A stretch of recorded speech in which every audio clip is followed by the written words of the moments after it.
else we need, yeah. Man, I got it, wow. Everybody, welcome to another edition of Box Seats. This is the show where we talk about sports with comedians, and let's get it popping. My man Howie Bell in the building. Howie, how you doing, sir? What up, Frank Holder? How you doing, my brother? I'm all right, man. Let's get ready to get into it with also a couple other comics. My man Mo is in the building. Mo, how you doing, sir? What's going on, fellas? What's happening? What up, All though? right, and filmmaker Jason Hayes is here too. Jay, how you doing, sir? Hey, what up, fellas? All right, so we got a lot of stuff to talk about today, man, and yeah, there's a couple of things I want to start out and talk with, and it's kind of heavy. So, you know, I mean, I know it's a sports show, I know it's comedy and everything else, but, you know, we got to talk about some of these things because, as you guys know, they can't be avoided from what the topics is, right? Howie, you just can't avoid man. it. Got to talk about it, brother. All right, so first up, man, is a couple of days ago, the Arizona Cardinals fined head coach Jonathan Gannon. Today's Thursday. They fined him on Tuesday. Before his altercation, they fined him $100,000 for his for the incident that happened with him on Sunday with Amari DeMarcado. I don't know about you, Howie. I thought it was kind of too light. You know what I mean? It's no, when it comes to fines, it's a big fine, but I still thought it was kind of too light. You know what I mean? I thought it was kind of too light. What's your take on the fine that the Arizona Cardinals levied to their head coach? You know what, man? I'm gonna be honest with you, man. I got a different approach on this. I thought it was too much. You know, they football players, man. It's a football team, bro. I saw that clip a few times. You know, I'm gonna be funny here, but you know, before every game, Jim Harbaugh hits his quarterbacks on the pads and all on the chest and does all this before every game. So that little bit that my man from the Cardinals did really wasn't nothing, man. It was just. He was in the heat of the moment. He was upset, you know what I'm saying, about the player, what have you, man. And I don't know. I think it was too much money, to be honest. You know what I'm saying? I think it was actually a lot to do much about nothing, as they say. I just really thought they made a big deal out of it. Okay, all right. Mo, how are you looking at it, Mo? Did they lose that game? Yeah. Yep. Yeah, well, that's why he was mad, because, you know, they would have won that game, right? Yeah. Yeah.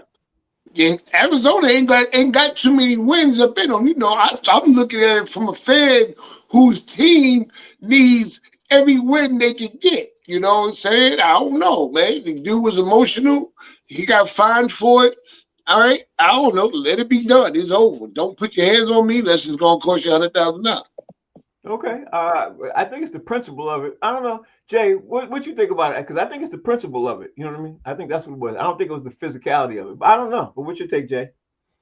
Listen, man. I like I said the last time, don't put your hands on me no kind of way. Don't get in my face in the workplace. Don't do none of that shit. Because I'm telling you, if you put your hands on me like that's 100% chance I'm gonna beat that ass.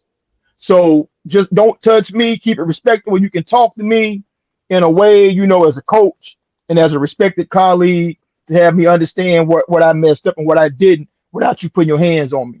Because you put your hands on me, then, you know, I mean, the way I grew up, that's license to take off on you. You know what I'm saying? But the reason he did it was because he knew that the player couldn't touch him without having severe ramifications for it. Yeah. So I'm with you, Frank. The fine might be too light for him given how much money he made, because he took advantage of his position.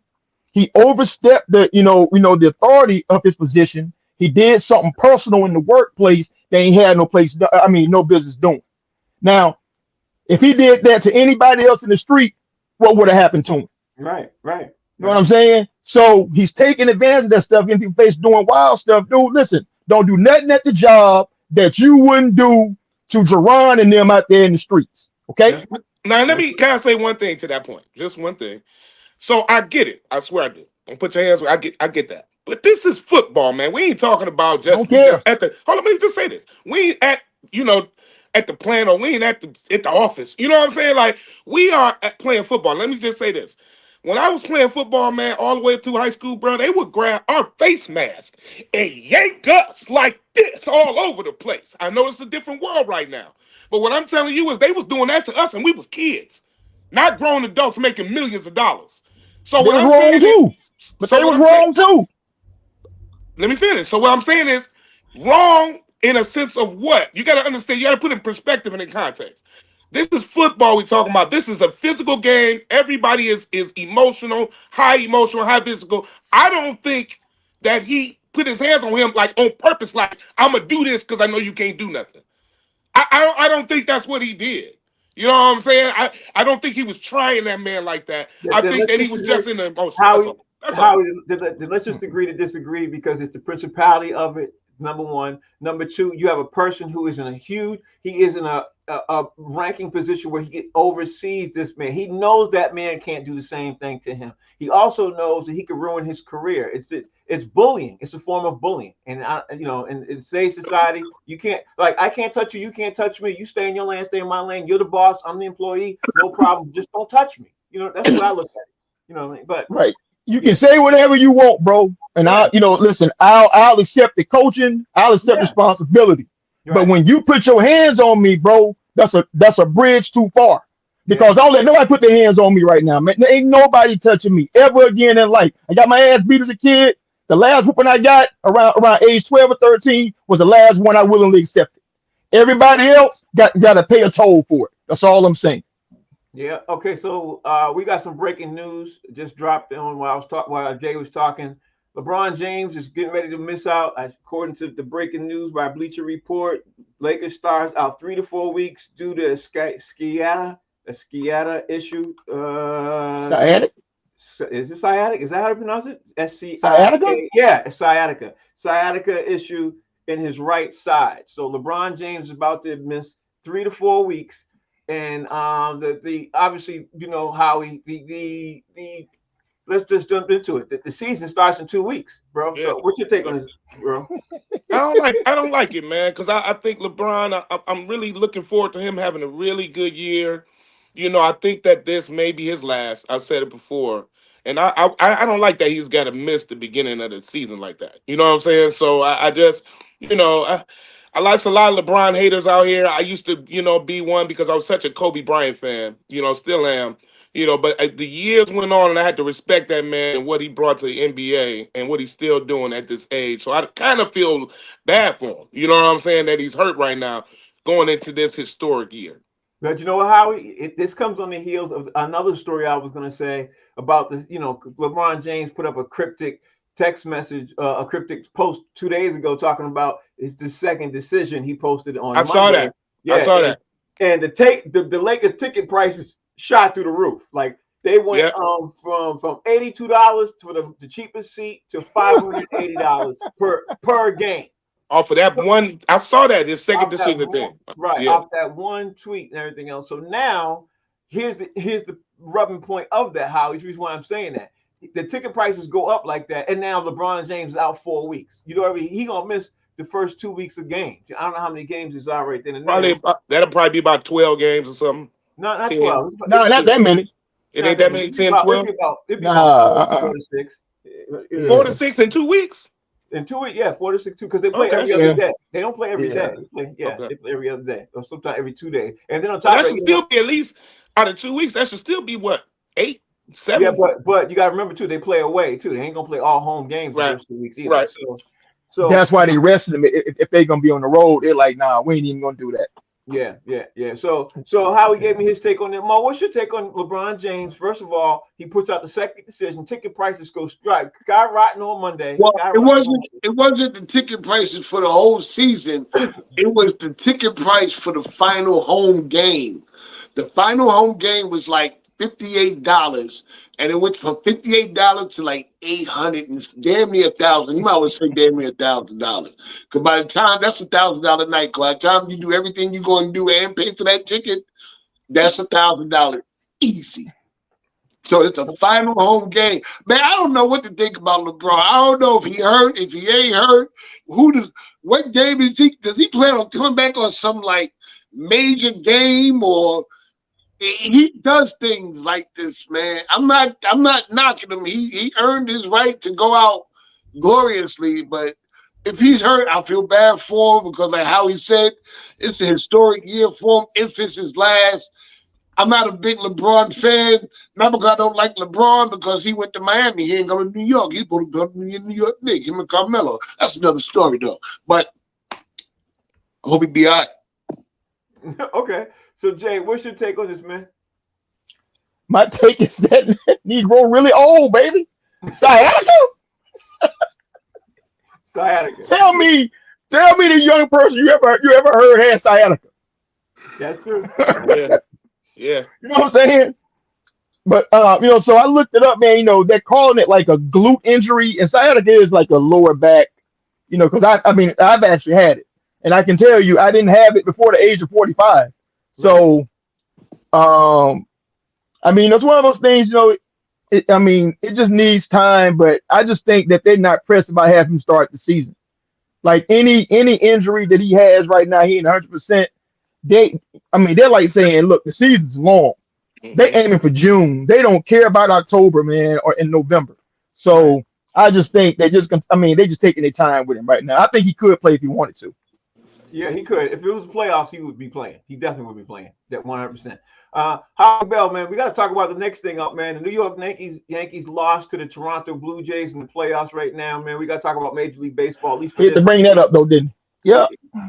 I'm only bringing it up for one purpose only. That purpose is how long do you think the Yankees are going to hang with Aaron Boone as the manager? Because right now he's had the highest payroll in baseball for several seasons, and the Yankees have failed to make the World Series, except for I think it was once or twice, but they have yet to win a World Series. So it's win or go home for the Yankees. So I guess the question is to you, Howie Bell, is Aaron Boone stays or hot seat or he gone? Yankees one of those historic organizations, man, like the Lakers and the Yeah, Cowboys, yeah. and you know what I'm saying. I mean, they got to do good, man. They're used their fan base is used to winning, and so when they don't win like that, it's been like almost 20 years or something. They've been to one World Series in 20 years, Yeah. something weird like that. I kind of heard some stat about that, Yeah, it's and crazy stat. yeah, it's tough, man. Matter of fact, all the New York teams, they did a whole thing about all the New York teams the other day and how bad they were. And the New York is not that kind of market to stay down like that. And so I'm a little surprised, that he's still there. To be honest, you know what I'm saying? Right. I mean, the Yankees is one of them organizations that have not been known to play games. You know what I'm saying? So I'm a little surprised. So I don't think it'll be much longer at all. Okay, so with the number one market in the world, bro, you're a fan of all the New York teams, man. The number one market in the world, Mo. Talk to me, man. Like, how much patience should the Yankees have with Aaron Boone? I'm gonna say this. One of my favorite movies is How High, Red Man and Method Man, right? And then Mike Epps played the pimp, Baby Powder, and something happened. And he had his assistant pimp, right? And his assistant pimp said to him one night, "Pimps go through this from time to time." And we just going through. This ain't the first time the Yankees suck, man. It took a long time in the '70s before Reggie Jackson got there. The '80s was really horrid for us, man. Listen, Aaron Boone. I don't know why he's still there. I don't know why Cashman is still there. I think both of them need to go, and we need some young blood. Somebody, man. I don't know. We got some new pitching coming up. I think I don't know. I think Boone is gonna be out this year, and I think if they don't do right next year, Cashman's right behind him. Okay, so let me ask you your take, Jay. Listen, I can tell you why he's still there. They tied for first in the division. They won 94 games this year, and they just lost in 4 games in the second round. Mm-hmm. I mean, like I said, baseball is one of them really weird sports. Like Yeah. if you face a hot pitcher or a hot lineup, man, yeah, I mean, you're just gonna lose because it's just not gonna go your way. But they lost badly in 2 of those 4 games. And if you're gonna say anything about that, then okay, I kind of get it. But they lost 5-2 last night. They won 9-6, in the previous game. But listen, it ain't easy to win 94 games in Major League Baseball. And Aaron Boone has done that pretty consistently. So I don't see why you get rid of a dude that's almost winning 100 games a year. Well, okay, all right. I can see why you could, but I understand why they don't. If they don't, Howie Bell, man. The next thing we got to talk about is something that Jay brought up the other day. I was trying to squeeze it in. I'm glad Jay squeezed it in. Now I definitely have to talk about it because Ryan Clark ended up making it more of a story this morning.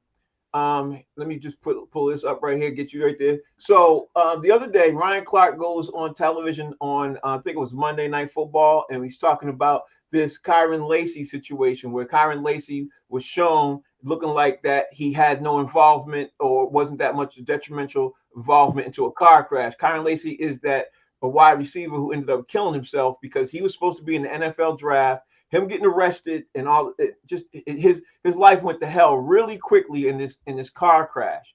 Now, Ryan Clark comes up and brings up the man's name, says everything about him, and says how his name should be mentioned because he didn't get in the NFL draft. He committed suicide.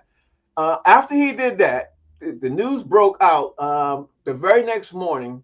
And now, first of all, he's an ex-LSU wide receiver. The news came out very next morning. After Ryan Clark made his statement from the Louisiana State Police, they released an 11-minute video explaining why Lacy had been charged. They also said the video included witness statements immediately after the crash saying that Lacy's driving. He was previously passing cars on a 2-lane road in a no passing zone. You know what I mean? He was passing cars, driving, and he was going in excessive speed. So they feel that Louisiana feels that they were right in correctly stating that. District attorney came forward back in there. I mean, everybody came up. This was the crazy thing about it. A lot of people came up to dispute the stuff that Ryan Clark's statement said after he said it on Monday, because Ryan Clark did have a whole lot of eyeballs. Now Ryan Clark this morning goes, peels back and issues an apology, and just said that okay, now the statements and stuff that came forward now. I guess I was wrong. You think he was pressured into doing that though, Howie Bell? Because I was like, you can still stand on your 10 toes down with that. You know what I mean? Howie, what's your take? You know what? He was. We in the day when everybody's correcting themselves. Nobody is standing on their opinion anymore. I mean, if you say something against the popular, quote unquote, popular opinion, you could either be fired, lose your job, whatever. We are just in those times, man. Thanks to Donald Trump. But so what I would say though is, wasn't he? Didn't they figure out he was behind the accident though? Yeah, he was behind it, but the thing was he was still driving in an excessive speed, and he didn't cause the accident. He didn't cause the accident. That's what I'm saying. So what are we talking about? No, hold on. Let me finish. He was driving in excessive speed, and they have him on video with eyewitness statements. But that's why I wanted to bring this up, because he did not cause the accident. Yes, he was driving fast. So what are we talking about? But he did not cause the accident. So my point of even bringing it up was, why would Louisiana police release a video like this so quickly? You know what I mean? And then why would Ryan Clark not stick to what he said? Because it's proven he didn't cause the car accident. It's proven. This is all damage control, man, in some kind of way. You know what I'm saying? That young man took his life, man. He was depressed from the situation. It's sad, man. The whole story is sad. But don't shit on him, and try to bring up this and that and other stuff. And he was doing this and doing that. He had nothing to do with the accident. Right. So that's that's a B story. The A story is there was an accident. You know what I'm saying? The B story is he was in the vicinity. I don't know how many yards behind. Maybe he was driving erratic. Maybe he wasn't. Has nothing to do with actually happened. Sad story. But he was speeding. But did he cause? And No, he didn't. He didn't. So I'm bringing this up for a reason. My reason really is why is Ryan Clark apologizing? That's why I'm trying to get to that point. Why is Disney made him apologize? Yeah, ESPN made him apologize. That's what I'm trying to get. That's why he issued the apology. He ain't mean it. He meant what he said the first time. Hold on, Jay. I'm gonna get to you. Go ahead, Mo. It's your turn, bro. What's your take? Jay actually said what I was going to say. Ryan Clark is being punished for being black at 10 a.m. on a Wednesday morning. You can't be black at 10 a.m. on a Wednesday morning on ESPN. Just can't be that black. Okay, well, unless you're cooning. I'm gonna look at it like this. Disney got a lot of power. Disney got a whole lot of power. Disney put that squeeze on Jay, And next thing you know, Yep. Ryan Clark, because Ryan Clark, 1 minute I thought he was, listen, I don't care what it is, I'm about, black men standing up thing. And next thing you know, he gets on First Take, which has a lot of eyeballs, more than in the Scott, what's his name's show, and after Monday Night Football, and Scott Van Pelt. Yeah, Scott Van Pelt, and he releases an apology. What's your take on this? On it, Howie? I mean, Jay. I mean, they made him issue an apology. You know what I'm saying? Hey, just say you sorry. You said this. The evidence that they presented was non-evidence. We had him speeding, okay, but see, the thing about being a wordsmith and understanding agendas is you pay attention to what people don't say. And what they did not say in their rebuttal to Ryan Clark was he indeed caused the accident. Did anybody say that? Exactly. Nobody said that. No, Tyron Lacey actually caused the accident. They didn't say that. Right. They said he was speeding, and so we had witnesses say he was speeding, and blah blah blah, and so we had grounds to talk. No, man, that ain't what it is. The only reason that they're responding now is because Tyron's lawyer released the police footage. What's the cameras that they wear? The body cam. The body cam footage, right? His lawyer did that, and in the initial thing, dude, it's funny that I highlighted this. I mean, that's why you listen to the inner voice that tell you to say something. In the initial statement, when the lawyer broke the video, I quote, the lawyer said, quote, "We know from data that Tyron Lacey did in fact pass 4 cars. There's no disputing that. Further north, Tyron Lacey passed 4 cars." Or, the lawyer began. Quote, "However, he was back in his lane of travel, 92.3 yards back in his lane behind Mr. Hall. At the time of impact, he was 72.6 yards behind the vehicles at the time of impact. Key word, behind the vehicles. That is not how this story was ever painted. Never." That's what his lawyer said. And that's And they almost come the next day and say a whole bunch of nothing. And that's almost a football field away. That's almost far, a football field away, bro. Come on, man. 75 yards. He was 75 yards away. 75. But away from the impact. Yeah, I wanted to bring it up because I want you guys to see, us to have this discussion about what's going on here. You know what I mean? So we can talk about it. And we did. So I'm glad of that. Next thing up, man, is continuing on the same kind of wavelength, man, is everything that's been happening lately in Cleveland. I guess the question now is, will Shedeur Sanders start? Because Coach Kevin Stefanski was very non-committal when asked that, even up until this morning. You know what I mean? Literally, they don't have no more Joe Flacco. They're trying to toy around with their second quarterback, everything else. People are saying, word coming out of Cleveland this morning from a couple of boards, Howie, is that the QB that they have right now, I forgot his name. He's not doing too well in practice, bro. So the question: Who, Gabriel? Yeah. Yeah, will Shedeur Sanders start? Gabriel did good in the game, though, in the last game. He played well. He did. Yep. So I got to give him that. So I'm not sure what's going on. Like you say, in practice, he's not doing well. They Shedeur should have been starting already. But I think somebody else on the show said that they predicted this was going to happen. He was going to play down the line. And maybe his time is coming. You know what I'm saying? They might give Gabriel one more game. You know what I'm saying? And then Shedeur's in there. And he should be. He should be. He's waited patient enough. He's there, man. I hope he gets in there and lights their ass up. Okay, so Bo, what's your take on this, man? Because I think you were the one who said that he's going to start, or was it you or D. Jones? Somebody said that. D. Jones actually the one who said that. I just had I agree with him. But you know what? If he's not doing good in practice, and for what happens in practice carry over into the game, they're going to snatch his ass out, and they're going to push Shedeur in. I'm sure Shedeur probably took some reps with the first squad already. Of course. Yeah, I think so too. But here you go, Jay. You know more than we do. What's going on? He is not.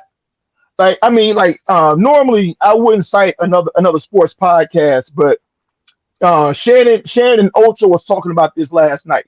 Mm-hmm. So once they traded Flacco, they went and signed your old bum quarterback from the Patriots, Zappy. to bring him in to the practice squad. What? Him? Yeah, Oh yes. my God. They brought in Zappy and signed him to the practice squad. And now Stefanski is saying that Zappy is going to be the backup and not Shador. Are you Now serious? that is horrible. So, That is not better than Shador stays number 3. Now, if they do that, I'm gonna tell you something. If they do that, hey man, listen, The the fix is Cleveland on. Browns, man. Hey, The man. fix is on because Zappy I is not a keep, good quarterback by I no keep means. saying it. Shador Sanders should leave the NFL, go to the Canadian League, and be a superstar up there. It may sound crazy, but I would not play in the NFL. I'd go to another league and I'd tear it up. He would be a super, he would be international. Yeah, but the money ain't the same. So that's why he's trying to And make right listen, with it ain't about the money. He's gonna get money regardless. I would, Yeah. man, listen. All money He ain't would, good yeah. money, Frank. You're right. You're right. That's why I'm not disputing it. I'm not disputing it. That would So- be the so- ultimate. If they start Zappy over him, that would be the ultimate. You playing in my face. Yeah. That would be Yeah, the like ultimate. with both hands, bro. Man, that would be the ultimate, man. I would be very shocked if they did I'd that. be demanding a trade if I was him. So- Immediately. Yeah. Immediately. So according, to Shannon and Ocho, they were saying that Zappy been getting like all of these practice team reps instead of Shador. So they're putting him in the position to actually be the backup. And even right now, Stefanski is non-committal about who the backup is. That's So crazy. that's telling you right there that he's gonna try to put Zappy in there. But listen, all Shador has to do, just keep doing what he's doing. Stay quiet, keep doing your work. Stefanski's out of there after this season anyway, so it don't even matter, right? And the next coach that they hire, maybe this next coach will have a little bit more sense than him and actually try to go out and win some ball games because they're building like a $3 billion facility and they gotta sell tickets for that. Yeah. So if you ain't got no stars to put in, if people want to pay to come and see, then you hustling backwards. And Cleveland don't really deserve them, to be honest. Yeah, but they are hustling backwards too. So you already know. They are hustling backwards. Yeah, because they got. I think Cleveland's paying like 7 different quarterbacks right now, bro. I saw the breakdown. That's crazy. They're paying Watson. Yeah. They're paying Gabriel. They're paying Flacco. They're still paying Jameis. Yeah. They're who was it? They got Zappy. They got the dude that got hurt out of Pitt. Shador. Right, they're paying Shador. Are they paying what's the name in Tampa Bay? Wasn't he in Cleveland? Who was that? Baker. Baker Mayfield. No. They ain't paying Baker no more. But Okay. but they're currently paying like 8 different quarterbacks. Well, again, they like you said, Jay. That's I like crazy. that phrase. They hustling backwards. They definitely They're hustling backwards, man. Yeah, they definitely do that. All right, the next thing up, man, we got to talk about this, man. The time, Howie. Let me look at the time. We got to talk about this one. Eric Spoelstra got named the head coach of the men's national basketball team. USA Basketball got announced today. And Steve Kerr stepped down, which is crazy. Eric Spoelstra has been on their roster anyway. But it's crazy because Eric Spoelstra is a very, very, very good coach. In my opinion, this is. I would argue the best. I would argue that he's the best coach in the NBA right now.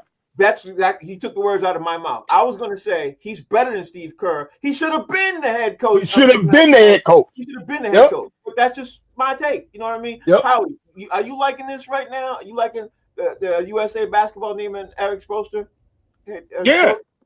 Yes, I like him. I've been liking him as a coach for a long time. I'm not necessarily a Heat fan per se, but I love him. I like his coaching style.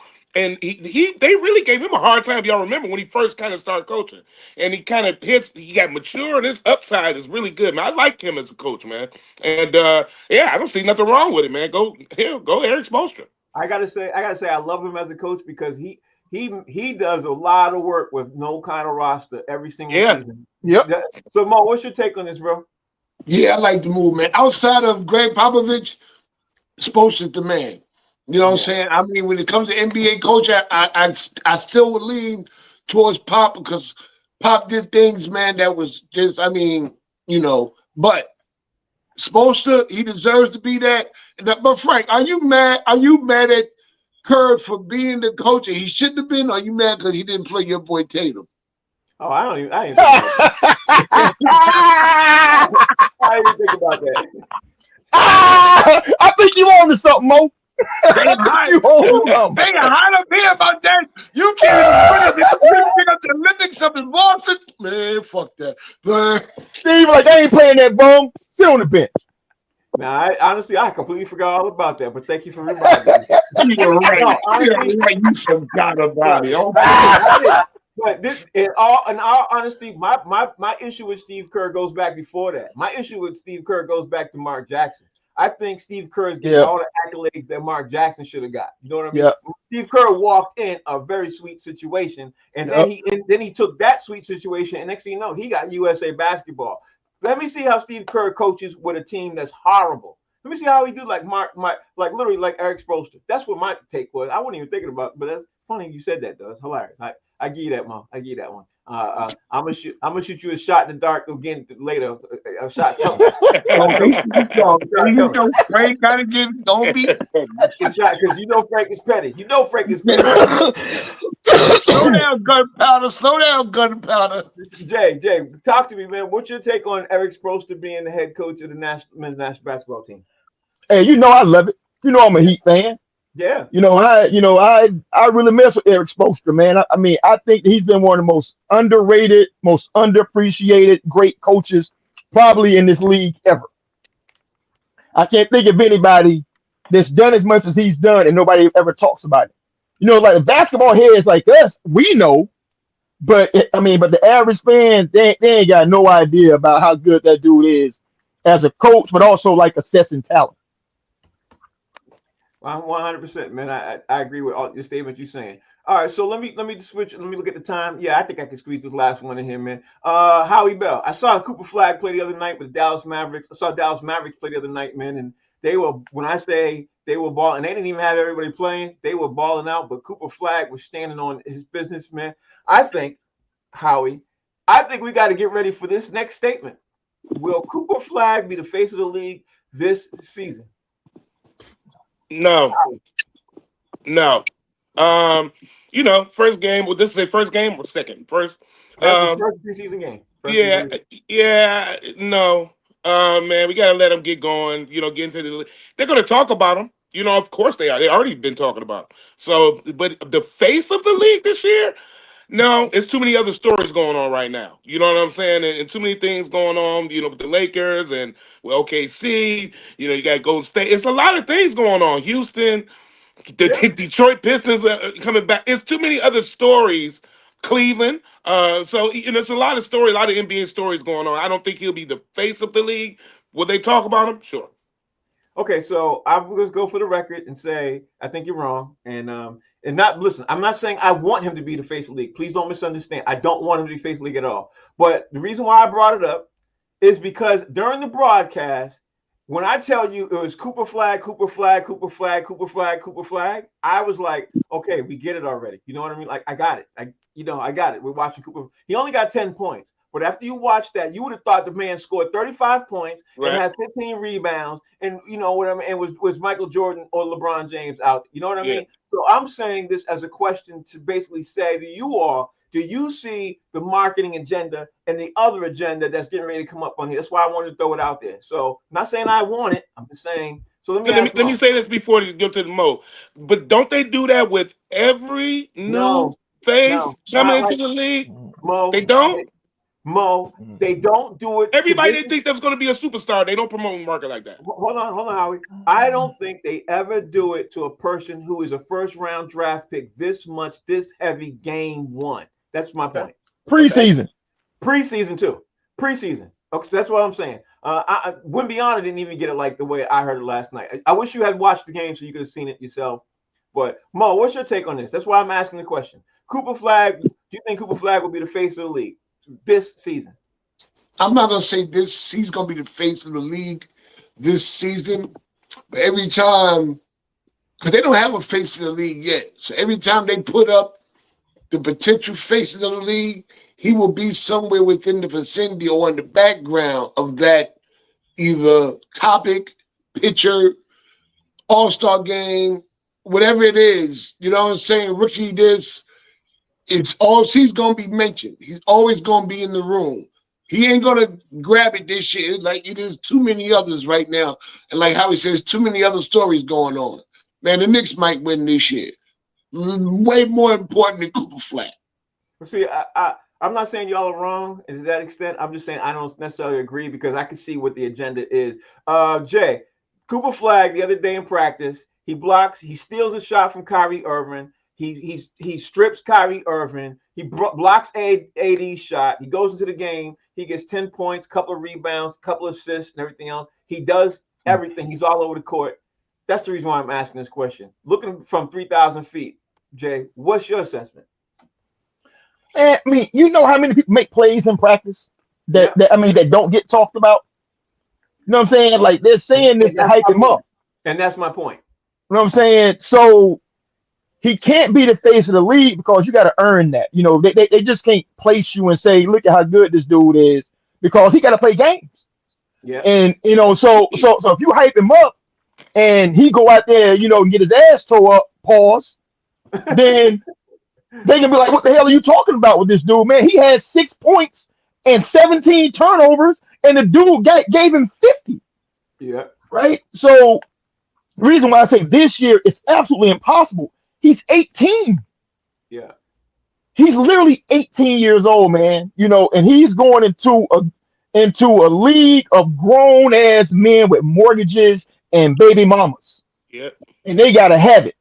Yep. You know what I'm saying? So I'm not saying that that at some point he won't be, but it's not going to be this year. That's for certain.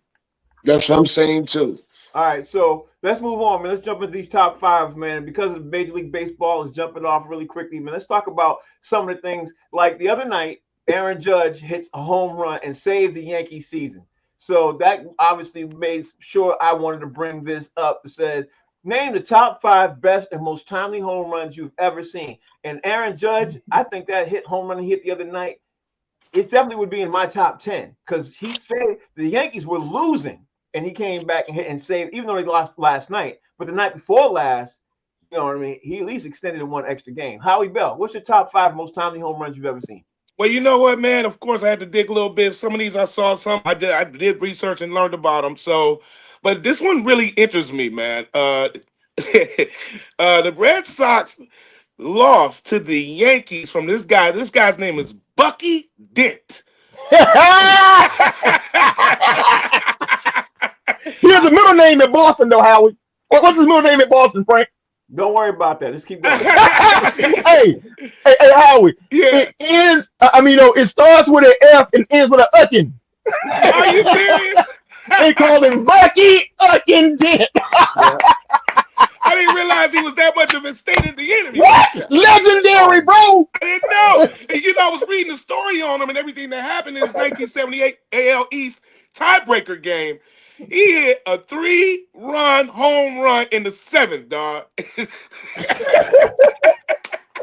To go on the tie game, and they went on to win the World Series, man. That was crazy to me. I just thought that was a crazy story. Let me know when you finish, okay? Because I hate that story. Bro, hey, Howard, they hate Bucky Dent, bro. I didn't know. I hated Bucky Dent like that. Yes. All right. So let me go. David Ortiz in 2013 ALCS game 2. All right. Yeah. Come on now. All right, let me get back to you. Want to hear about that now? Yeah. Tigers was up 5-1. The Detroit Tigers was up 5-1 in that game, man. And with 2 outs in the bottom of the 8th, dog, and David Ortiz hit a game-tying grand slam, bro. Yep. Boston came back and won at that game, the series, and the World Series that year. So there you go. You know what I'm saying? 2013. I thought that was incredible, too. And I remember that David Ortiz did that. I remember it, too. I was watching the game live. I'm going to go back to the 70s. Reggie Jackson in 1977 World Series. 3 home runs on 3 consecutive pitches against the Dodgers. Yankees go on to win that series. How about that? That was incredible. I knew that Reggie Jackson was incredible, but I didn't realize he's the only player to hit 3 home runs on 3 consecutive pitches, bro. That's amazing. Howard. That's why he was named Mr. October. Mr. Mr. October. October. Yep, that's exactly where that comes from. Sure does. So I had to do my little history, man. Homework on that. Your boy, Shohei Ohtani. You have to keep getting him in there. To me, he's one of the best right now playing baseball. But he was playing for the Angels, and he hit a walk-off in 2024. He hit a walk-off grand slam, and that's when he joined the 40-40 club. So I had to make that notable. He's done many On a things grand slam. God. on a grand slam. That's another way to do it. That dude was crazy with it. Yeah, My last one will be this. I remember this when I was a kid. Kirk Gibson, 1988 World Series, man. Bottom of the ninth, limped to the plate, down 4-3, dog. Came in as a pinch hitter, got a 2-run walk-off. They went on to win that series, man. I was at a house party when I saw that. I still remember that like it was yesterday. Man, I was rooting hard for the A's in that too, man. And he limped all the way around the Gibson. bases. Y'all remember that? Yeah. He was doing this right here. Yeah, doing this right here. Yeah. I remember that. All right, let me see one more guy, and I'm willing to bet all these are Yankees. Go ahead, bro. How is it? He took every single one that I had. Hold on. How do you even know about Bucky Dent? You're not even supposed to. Hold on, you had David Ortiz? You had David Ortiz? No, I didn't have David Ortiz. No, I didn't have David Ortiz. But he took my Bucky Dent. He took my Reggie Jackson. Come on, man. You know what I'm saying? Like, all right, so Aaron Boone. Yes, sir.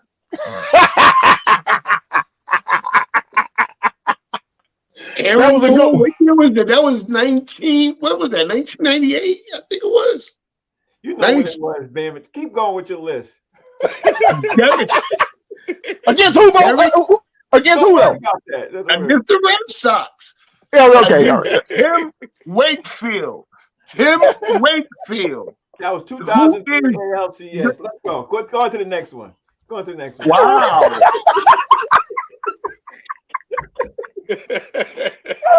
Game 7, 2003 ALCS. Okay, the next one. Derek Jeter. Oh, God. Here we go. Against who? Boston again. What? Oh, man. Y'all trying to make I gotta give it up to the judge. But only reason why I put him up there as an honorable mention because the last three all go to Reggie Jackson. I'm sorry. He deserves one for each one that he did. But I will put Judge up there as an honorable mention because he needed that to carry him over maybe into next season for him to start to get what he deserves as a player. Because if he doesn't win a chip, everything that he does within his career will be effortless.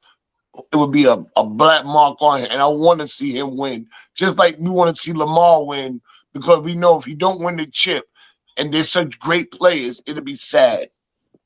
He'll be Don Mattingly. Yeah. He'll be Don Mattingly. Good comparison. Go ahead, Jay. Give me yours. Okay, so I'm going to go number 1, to number 5, because I did a mixture of best home run and timely home run, right? So number 1 for me was it's probably the best home run I've ever seen. Barry Bonds against Eric Gagne back in the 2002 AL Championship Series. Mm-hmm. Gagne was defending Cy Young champion. Barry Bonds was Barry Bonds, and they were going at it, man. I mean, Gagne was throwing pitches, up in, and Barry just kept fouling him off 100-mile-an-hour pitches. And then Gagne was like, you could tell he was like, how's this dude doing this? He messed around, slipped up, and gave him one. Barry knocked it in the ocean.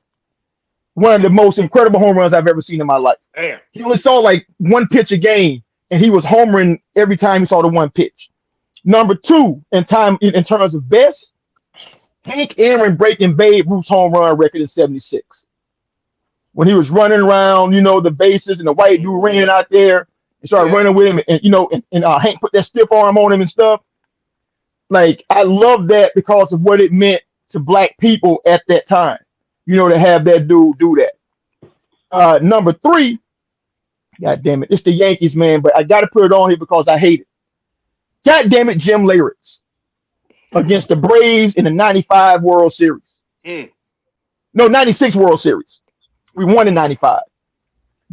So the series was tied 2-2. Braves was up. And it was going to be a go-ahead. Like whoever won game 3 was probably going to win that series.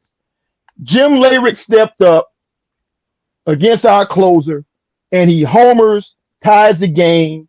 The Yankees go on to win the game despite being down 2 runs late, like in the 8th inning.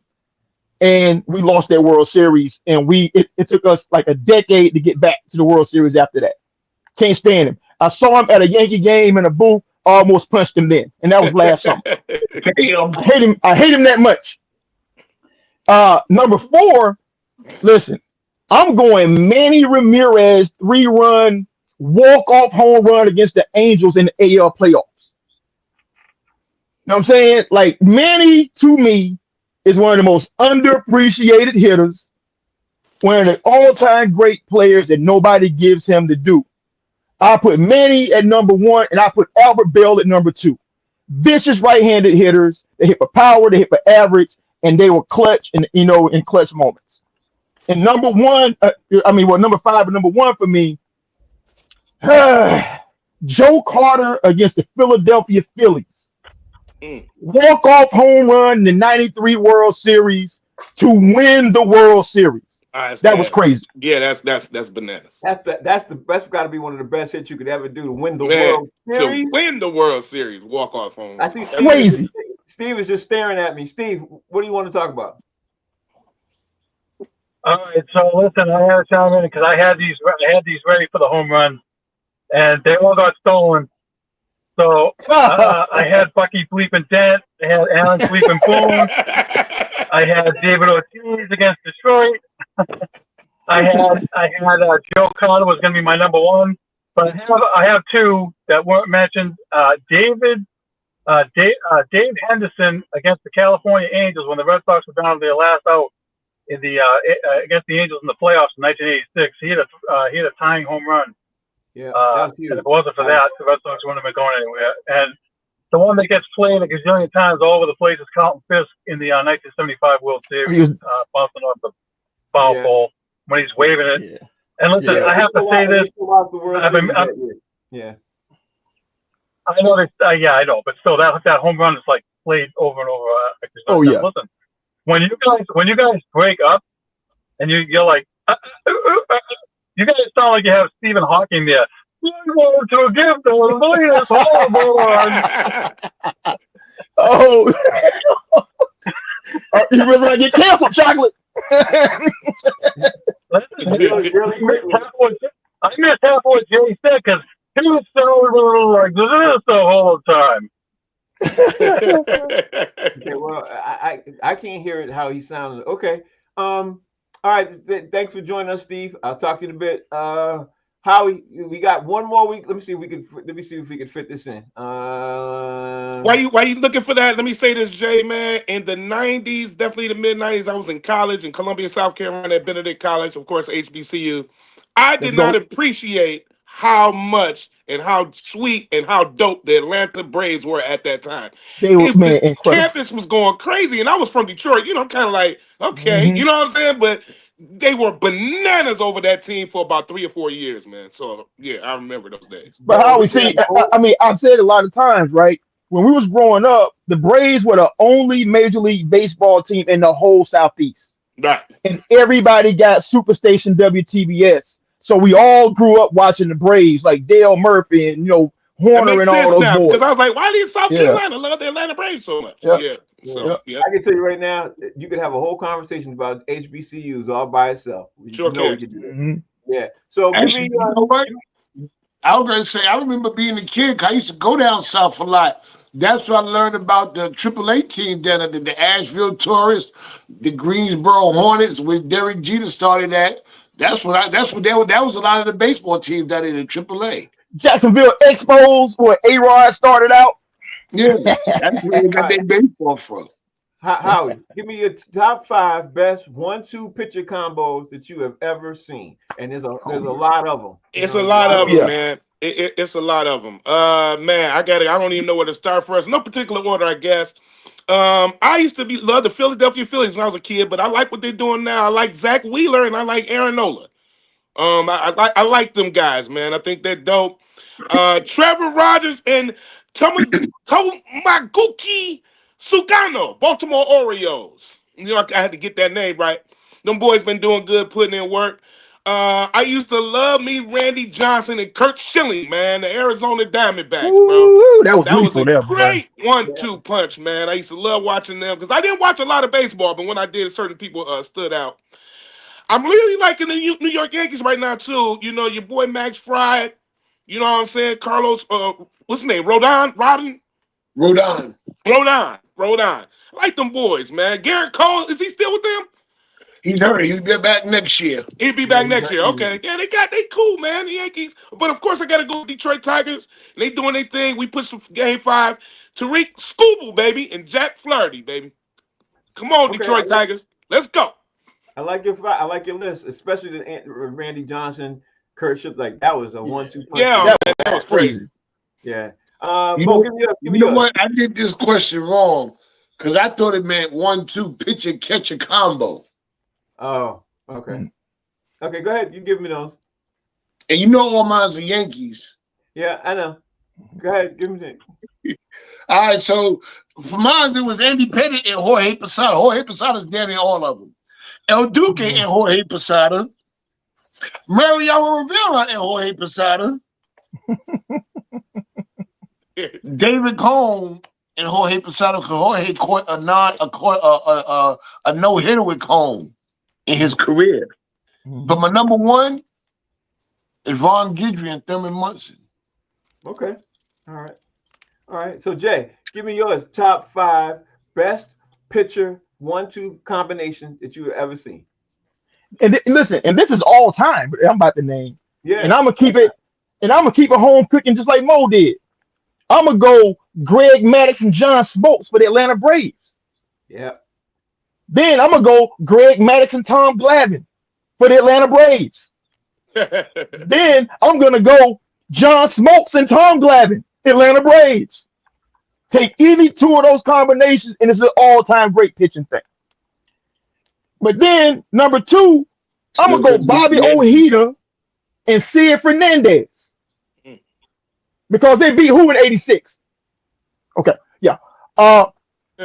Notice how I ignored him. Did you notice that? Number 1, the number 1, baby. I'm going Doc Gooden and Ron Darling, 1986 World Championships Metropolitans.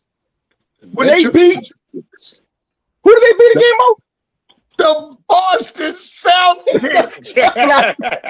It sucks. The Sox. Not the Celtics, I mean the Boston Red Sox. The Sox. The Sox. We beat the Sox. All right. Hey, listen. You know the show gonna be canceled tomorrow. Frankie go. Bell. I think we got time for this. The top 5 comeback player of the year candidates to you, not with the people are saying, Howie. Right. Not what the people are saying. The experts are saying. Give me yours. Top 5 comeback player of the year candidates to you. And I'm in the NFL, right? Yeah, in the NFL right now. And I know we don't got a lot of time, make it quick. And I thought we talked about these before, but it don't matter because right now it still stands for how I feel. No, we did talk about it before, but that was 2 weeks ago. Because then a couple of weeks later, these things change. So these things do change. They sure do. Yeah. I gotta say, I'm still rocking with Deebo Samuel. I think that he's still doing a great job. You know what I'm saying? Switch teams, coming back. People thought he was done. He's still wearing dresses, but he's still good, and I appreciate him for that. My boy from Detroit, Aiden Hutchinson, you know what I'm saying, got down last week, had a couple sacks. I'm interested to see what he's going to do against Patrick Mahomes coming up. Of course, Dak Prescott. I'm impressed, man. Dak Prescott is on the verge of being an MVP player this year. If he keeps this up, he is on his way. And I only got 4, but my man at number 1 sitting with me right now. No, 2. My man sitting with me right now, Daniel Jones, man. I keep looking at him like, man, this guy is really good. You know what I'm saying? And he didn't have a chance. He was dead in the water. And now to see what he's doing right now, man, I'm totally Totally 100% impressed.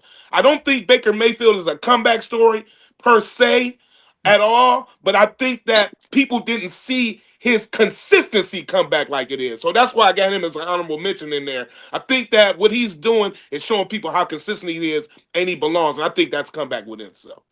Yeah, Baker Mayfield shouldn't even be on the list because he was playing good last year. He played good last year, but I don't think people yeah. thought he would be still as good or better. Yeah, you're right. You're 100% right. So that's why he wouldn't be on my list at all either, because he's not like the comeback player of the year. Mo is a player who sucked and who's now like, whoa, he was good, then he sucked, and now he's good again. So I got Debo Samuels on there also, but I got Caleb Williams.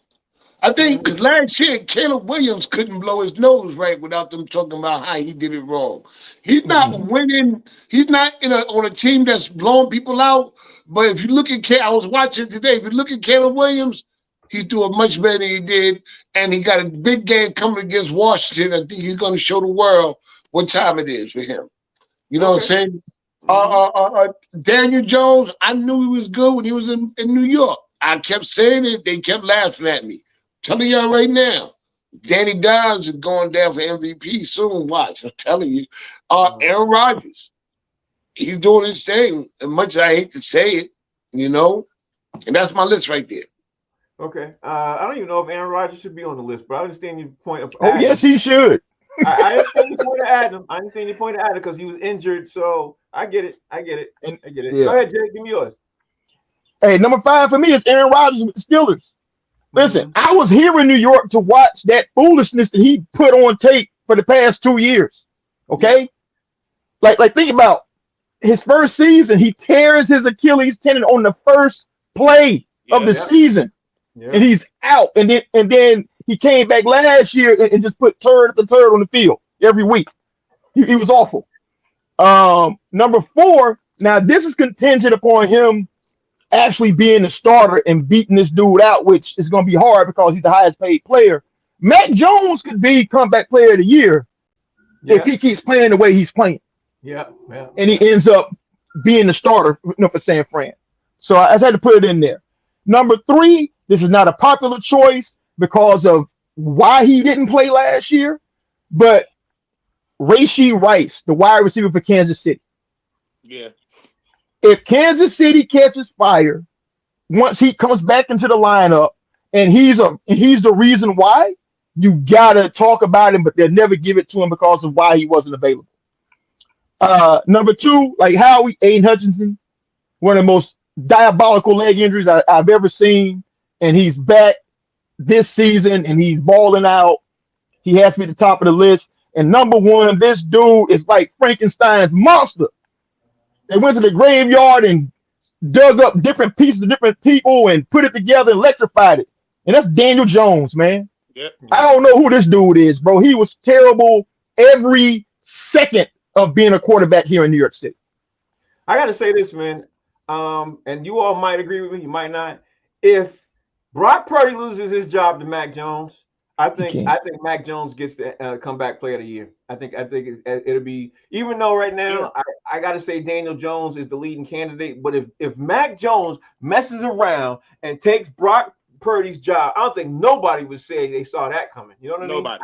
I don't think nobody would say that. But he won't because they just paid Purdy. But which could be another Drew Bledsoe, Tom Brady situation where they could be like, you know what, since we paid him and we got Mac Jones and Mac Jones is cheaper, let's trade, because people will be scrambling to get Brock Purdy right now. You know what I mean? San Francisco going through these quarterback roller coasters, ain't they? They get Purdy replaced somebody else, didn't he? Right. Yeah, who was it? Garoppolo. And he was good. Garoppolo, right. He was good. Yeah. But that's how they do it. They have a good quarterback system over there. They definitely do. Yeah. All right, y'all. We gotta get ready to get up out of here because today is what, Thursday? Yeah, we gotta get ready to get up out of here. So Howie Bell, everybody picks. The picks tonight. Oh, I forgot about the picks. Yeah, come on. Thank you for that. Thank you for reminding me. All right, because it's 6 o'clock. So Howie Bell, the game is at night. Eagles versus Giants. Who you got, Howie? I'm going with Dark. I'm going with Dark, baby. Let's see what's happening. Howie. I'm going, baby. I don't believe in the Eagles. I'm telling y'all, I don't believe in them. And I think this is gonna be one of them games where they get popped. I'm telling y'all. Okay, all right. I'm telling y'all. I think the Giants are something, but the Eagles ain't that bad. Mo, who you got? Go New York, Big Blue, baby, all day long. I'm Okay. telling you, I said it again. I said it before. I'm going to say it again. Those divisional games. Oh, Okay. mother. Okay, all right. We'll see. We'll see. Where they playing at? I think they're playing in New York. We'll see. We'll see. Jay, who They you are got? playing in New York. They are playing in New York. They are. I just remembered. They are in New York. Who you got, Jay? Listen, the last time the Eagles lost back-to-back games was 2023. They're playing a team that just lost to the Saints, bro. Mm-hmm. The Saints got one win on the season. Who do they beat? The Giants. Okay, the Giants got one win on the season. Listen, ain't no way a logical person would take the Giants against the Eagles. But these Thursday night games been real freaky. But I don't think that they Diddy level freaky. So I'm taking the Eagles. So I'm taking the Eagles, goddammit. Well, I wasn't sure if it does get freaky tonight, we know why it started, right? It got me some next level freaky going on for that to happen tonight, bro. I'm trying to tell you. It got smell like baby oil for that to happen. And so if we start smelling some baby oil, I will be texting you, Jay. I'm like, how they can follow you, bro? Hey, man, you can follow me, Howie Bizzell, HOWIEBIZZELL. And also, man, I want to thank Frank Holder for being a part of the cover story for the Humor Mill magazine this edition. Thank you for that. I appreciate that. Mo, talk to me. Tell me how they can follow you, bro. MOE_comic on IG and Maurice Smith, Facebook always. There it is. Filmmaker Jason Hayes. Follow me at JD Hayes over at Fanbase, baby. I'm out here. There it is. All right, y'all. We're gonna see you tomorrow. The name of the show is called Box Seats. We talk sports with comedians. Tomorrow is Friday. We also gonna do our picks for the weekend. We're gonna talk about a couple of these other NBA games that are jumping off. We got a big show tomorrow, and let's see what happens with tonight's game between the Eagles and the Giants. Anyway, we out. Peace. Peace.